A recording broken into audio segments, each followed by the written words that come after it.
Hello my dear friends, welcome back to my Monica Home Study YouTube channel.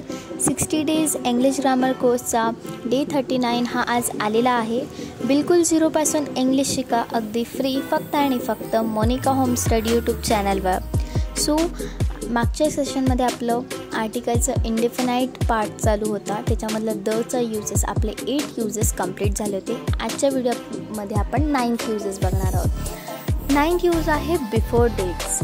तारखांच्या आधी आपण दचा वापर करतो, जसं की the 1st of May, the 2nd of January, the 31st of December, the 28th March etcetera.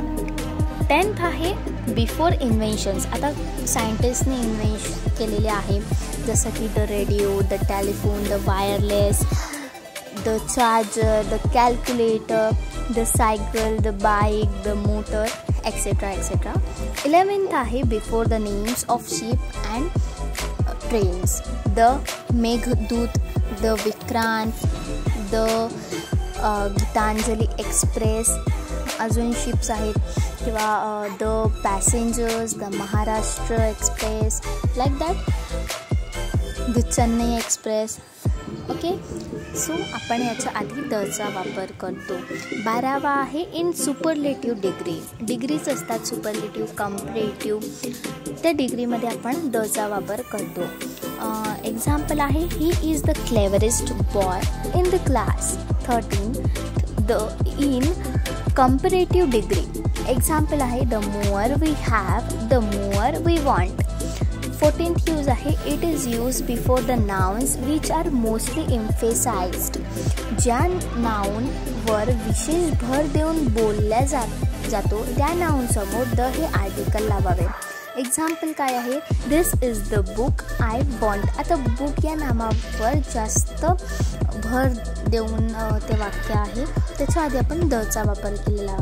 This is the man whom I met. मॅनच्या आधी आपण वापरलेला आहे. The boy who is playing there is my son. आपण हे सेंटेन्सेस शिकलेलो आहोत. बॉयवर जास्त भर दिलेला आहे because they are common noun. So असे काही आपले नाउन्स आहे, त्याच्यामध्ये आपण त्या नाउन्सच्या आधी आपण दचा वापर करतो. सुपरलेटिव्ह डिग्रीचं सेंटेन्स असो की कंपॅरेटिव्ह डिग्रीचं सेंटेन्स असो, त्याच्यामध्ये आपण द यूज करतो.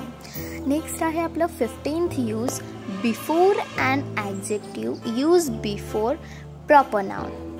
विशेष नामासमोर जर एखादे विशेषण असेल तर त्या ॲडजेक्टिव्ह समोर द लावावे. जसं की the immortal Tulsi preached love.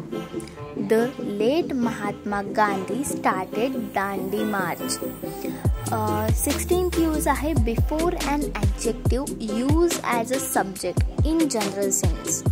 एखादे विशेषण सर्वनामान्य म्हणजेच जनरल अर्थाने सब्जेक्ट म्हणून वापरले तर त्यासमोर द लावावे. जसं की the poor are very kind, the poor envy the rich, the rich help orphan.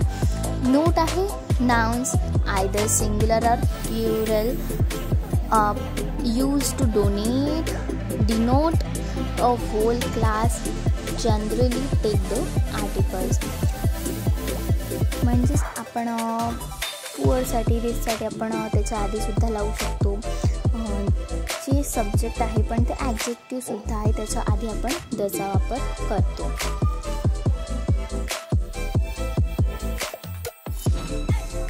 इथे 17th यूज आहे before the names of office theatre. जसं की फर्स्ट सेंटेन्स आहे I am going to the post office. Second sentence आहे he is a clerk in the state bank or in the school. The state bank, the public library, the grand hotel etcetera. 18th आहे place the before the nouns which name the inhabitants of a country collectively or as a community but not before the names of their languages. म्हणजे एखाद्या देशाच्या रहिवाशांबद्दल म्हणजे इन्हॅबिटंट्स बद्दल बोलताना दचा उपयोग करावा. आता त्याचे एक्झाम्पल्स आपण बघूया. सो सो इथे एक्झाम्पल्स आहे. First, Indians live in India, the French live in French, the Chinese live in China, the American lives in America. Sounds that come with most of, one of, etcetera.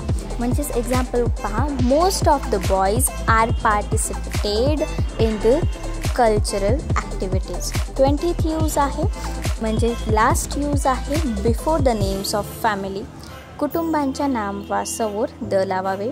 म्हणजे the नेहराऊज originally came from Kashmir, the Khetes originally came from Mumbai, the Tatas are industrialized. अशा प्रकारे आपलं इथे इंडिफायनेट article हे आपलं संपलेलं आहे. पुढच्या सेशनमध्ये आपण इंडिफिनाईट पाहणार आहोत. डेफिनाईट आपलं फिनिश झालेलं आहे. व्हिडिओ आवडला असेल तर लाईक करा. चॅनल अजून सबस्क्राईब केलं नसेल तर सबस्क्राईब करा आणि बाजूचे बेल आयकॉन दाबायला विसरू नका. Bye friends.